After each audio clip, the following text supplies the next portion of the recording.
여러분 안녕하십니까? 조현철 목사입니다. 우리 믿음이 뽕이요가 없게 하자 두 번째 시간입니다. 오늘 나누어 볼 주제는 예수님입니다.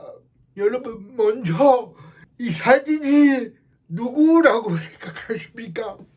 맞습니다. 예수님이라고 많이들 생각하실 겁니다. 그런데요 여러분, 예수님이라고 믿는 것이 진짜로 예수님의 모습은 아닙니다. 기독교가 서구로 전해지면서 예수님의 모습을 서구 사람들이 백인 위주로 그려놓은 얼굴입니다. 그런데 많은 사람들은 이걸 모르고 있죠. 그리고 이 사진을 벽에다 걸어놓고 아우 우리 예수님 너무 멋있다. 예수님의 모습이 우리 집에 있으니까 너무 좋다 라고 말들을 합니다. 여러분 성경에도 보면 이 모습이 예수님의 모습이 아니라는 걸 알 수 있어요. 그러면 목사님 예수님의 모습은 어떻게 생겼는데요? 예수님의 모습을 정확히 아는 사람은 없습니다. 근데 합리적으로 생각을 해봐도 예수님이 태어났던 장소는 서구 사회가 아니었고요. 중동 한복판에 있는 이스라엘이라는 나라의 변두리였어요. 중동에서 백인이 태어난다는 건 말이 안 되는 거죠.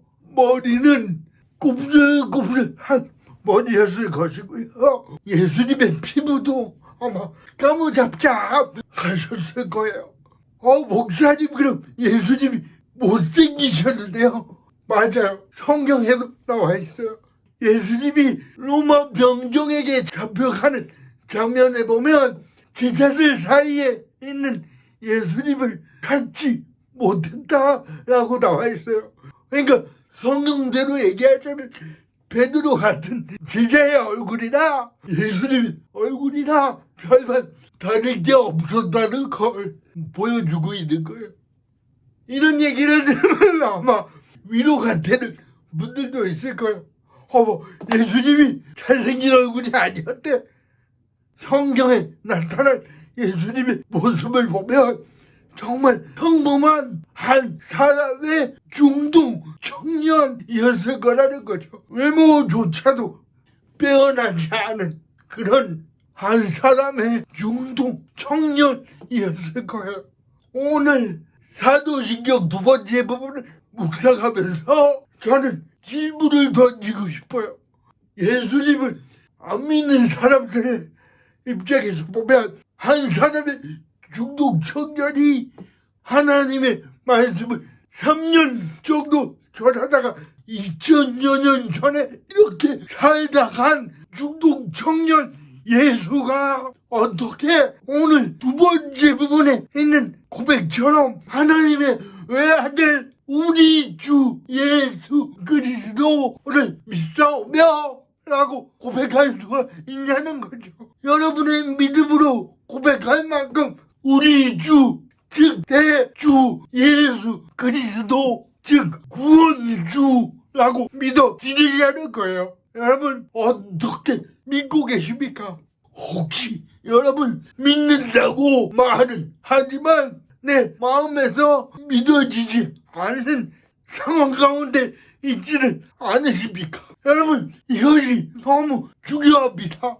우리 교회는요 예수님을 우리 주 예수 그리스도로 고백하는 공동체이고요. 또한 그 안에 있는 교회된 성도들은 마땅히 예수님을 내 주 예수 그리스도로 고백하는 교회된 성도여야 한다는 거예요. 그래야 구원이 있고 그래야 하나님의 자녀가 되는 권세도 주어진다는 거죠. 왜요? 바로 하나님은 말씀 가운데 우리에게 구원받는 조건을 유일하게 달고 계시는데 주 예수를 믿으면 구원받는다는 거예요. 주 예수를 어떻게 믿느냐? 이게 바로 오늘 우리의 사도신경의 고백이라는 거죠. 우리 주 예수 그리스도, 나를 구원하신 내 주인 되신 예수 그리스도, 이 고백을 할 수 있느냐 하는 거예요. 많은 사람들이 교회에는 나오지만 우리의 예수님을 주인으로 고백하는 사람은 많지 않은 것 같아요. 여러분, 저는 말하는 고백을 말하는 게 아니에요. 삶으로, 전심으로 고백하느냐 하는 거예요. 여러분, 제가 왜 믿느냐고 질문했냐면, 저는 신학교 다닐 때도 완전히 예수님이 내 주인이 안 된 삶을 살았어요. 신학교 가는 정도면 제가 어느 정도였겠어요? 그냥 세례만 받은 정도가 아니고요. 목사로 주의 종으로 살고 싶다라고 결심하고 서원하고 그러고 간 학교였어요. 그렇게 갔는데도, 신학생인데도, 여러분, 제가 저를 돌아보면 예수님을 내 주님이라고 부르기는 했지만 100% 내 주인, 내가 그분을 따라 살겠다, 혹은 내가 말씀대로 살아가겠다라고 하는 것이 아니고요. 제 삶을 한참 못 미쳤죠. 그냥 교회에서 그렇게 부르니까 주님이라고 불렀던 거고요. 기도할 때도 그냥 사람들이 다 주여 하니까 나도 따라 했던 거였더라고요. 어릴 때부터 그게 굳어져서 신학교 가서 공부할 때까지 그런 모습이 되어 있더라고요. 저는 목사가 되고 회개하고 변화된 삶을 살고 있는 사람이에요. 제가 과거를 돌아보고 성도들을 보니까 많이들 이런 분들이 있더라고요. 그냥 말로는 주여 하고 주님이라고 고백을 하는데 삶을 따라오질 못하고 조만큼 처져 있는, 그래서 삶에서는 여전히 내가 결정권이 있고 내가 주인인 사람으로 살고 있더라는 거죠. 말씀에 보면 주여 주여 하는 자마다 천국에 갈 수 없다. 이 말씀은 뭐냐면, 말로만 고백하고 삶에서, 그리고 심령의 깊은 곳 가운데 예수님이 내 주인이 되지 않고 있다면 주여 주여 해봤자 구원 없다는 얘기예요. 얼마나 무서운 얘기인지 아시나요, 이게? 그리고 더 큰 문제는, 저를 돌아보니까 저는 신학교 때 다 그렇게 사는 줄 알았어요. 다 그렇게 믿음 생활 하는 건지 알았어요. 근데 그게 아니더라고요. 내 삶의 모든 일에도 다 주님께 물어보지 않고 결정했던 게 너무 많더라고요. 사역질 구하는 것도 그랬고요. 사람들을 만나는 것도 그랬고요. 교회를 이용하는 것도 그랬고요. 여러분, 이런 것들을 잘 한번 돌아보셨으면 좋겠어요. 사업을 하시다면 사업에서 벌어지는 일을 주님께 물어보고 결정하고 있는가? 또 공부를 하고 있다면 내가 공부를 하는 방향성을 주님께 물어보고 결정하고 있는가? 사람을 만나는 것도 그렇고요. 직장을 구하는 것도 그래요. 모든 영역이 다 우리 주님께서 인도하시는 대로 따라가고 있는가 하는 거예요. 주님이라고 불렀을 때 그 주님이 내 삶 가운데도 주님이 적용이 되려면 주님께 모든 일들을 물어보고 결정하면 돼요. 예수님이 우리의 주님이시면 우리는 종이라는 얘기잖아요. 종이 어떻게 주인 결정 무시하고 주인 의견 무시하고 자기 마음대로 알아서 처리합니까? 그게 지가 주인 되겠다는 거지. 그 종의 모습이 아니잖아요. 여러분, 예수님 당시의 종은요, 주인이 하라고 하면 무조건 해야 되고요. 가라고 그러면 가야 되고요. 가지 말라고 그러면 안 가야 되고요. 또 하지 말라고 그러면 안 해야 되는 거예요. 먹을 걸 주면 먹고요. 안 주면 당연히 못 먹는 거예요. 그리고 종 보고 만약에 죽으라고 그러면 죽어야 된다는 거죠. 여러분, 그게 성경에 기록된 주인과 종의 관계예요. 이 말은 뭐냐면 여러분의 삶을 포기하라는 게 아니고요. 여러분의 모든 영역을 우리 주님께 맞추라는 거죠. 주님의 말씀대로 우리가 살려고 노력한다고 하지만 이렇게 못하고 있는 분들이 많습니다.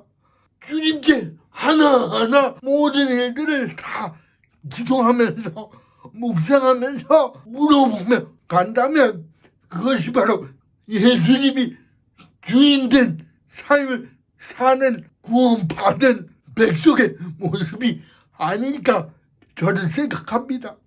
그리고 예수님 믿으면 하나님의 자녀가 되는 권세를 주셨다라고요. 우리가 종이 되면 그 의미는 뭐냐면 왕되신 하나님의 자녀가 되는 거예요. 여러분, 저는 주님의 종으로 주님의 뜻 가운데 살아가시는 여러분이 되셨으면 좋겠고, 그러므로 말미암아 왕되신 하나님의 자녀로 멋지게 신앙하며 살아가는 여러분 모두가 되었으면 좋겠습니다. 그러기를 예수님의 이름으로 축원합니다. 또 한 가지 나눌게요. 주님이 주인 되셨다라는 의미는 이건 조금 가볍게 들을 수가 있는데, 어떤 자매님한테 제가 목사인데도 야단맞은 적이 있습니다. 제가 어떻게 했냐면 예수 믿으면 예수 따라가면 막 이렇게 이야기를 하고 다녔어요. 근데 여러분, 그 자매가 말씀을 나누다가 예수로 말미암아 산다 이런 표현들 가운데 지적을 하더라고요. 어떤 지적을 받았냐면, 우리가 예수 자꾸 하는데 우리 주인 아니냐고, 그러면 어떻게 예수라고 부를 수 있냐고, 예수님이라고 님자 붙여야 되지 않냐고. 여러분, 제가 그 지적을 받고요, 너무 뜨끔하더라고요. 그리고 바로 고쳐가기 시작했어요. 한번 그렇게 버릇이 들어놓으니까 바꾸기가 되게 어렵더라고요. 그래도 늘 염두에 두고 말할 때마다 예수님 님자를 붙이기 시작했어요. 여러분, 지금은 많이 고쳐져서 웬만하면 저도 거의 대부분 예수님이라고 얘기를 하고요. 그리고 노숙인들한테 전도지 붙여놓은 거기에도 처음에는 예수 믿는 사람들 드림이라고 썼어요. 근데 그것도 너무 예수님께 죄송하고 민망하더라고요. 그래서 예수님 믿는 사람들로 바꿨어요. 여러분들 어떠십니까? 사람들에게 전도할 때도 혹시 예수 믿으세요? 라고 하지 않으십니까? 우리 예수님이 우리 주인이신데 예수라고 말하기보다 우리 예수님 믿으세요? 라고 말한다면 어떨까요? 저는 이제 맞는 것 같아요. 여러분에게 마지막으로 한 번 더 묻고 싶습니다. 예수님이 이 영상을 보고 있는 바로 거기에 당신의 주인이십니까? 저는 이 고백이 저와 여러분의 동일한 고백이기를 원합니다. 말로만 고백하는 것이 아니라 내 삶의 모든 영역 가운데 하나님의 아들이신 예수 그리스도가 내 주인이 되는 그런 삶을 살아가는, 그리고 그런 믿음으로 신앙하는 저와 여러분이 되었으면 좋겠습니다. 여러분, 제가 죄송해요. 점점 처음처럼 매주 영상을 올리지 못해서 죄송합니다. 일도 있었지만 몸이 좀 많이 안 좋아졌어요. 요 근래 회복하고 있으니까 너무 걱정 마시고요. 기도만 해주세요. 나한테는 기도하기보다 그냥 내가 아파도 내 주님이 주시는 일들 잘 감당해 나갈 수 있도록 기도해 주시면 좋겠습니다. 지금도 자신 있게 이야기할 수 있는 건 주님 때문에 기쁘게 하고 있어요. 여러분, 저는 여러분에게 응원드리고 싶어요. 세상 사는 게 많이 힘듭니다. 어떻게 보면 너무 힘들고 바빠서 우리 주님께 물어보는 기도조차도 어려울 때가 많이 있습니다. 그러나 여러분 꼭 기억하십시오. 신앙한다는 건 우리 주님 뜻대로 사는 것이고요. 주님 뜻대로 사는 것은 주님의 종으로 살 때 온전해지는 것입니다. 여러분, 하나님께 바쁘시더라도 힘들더라도 하나님께 물어보는 기도, 주님의 뜻을 구하는 기도 잊지 마시고 살아가셨으면 좋겠습니다. 여러분, 오늘도 이런 삶을 살고 고백하기 위해서 몸부림치시는 여러분들을 응원합니다. 화이팅!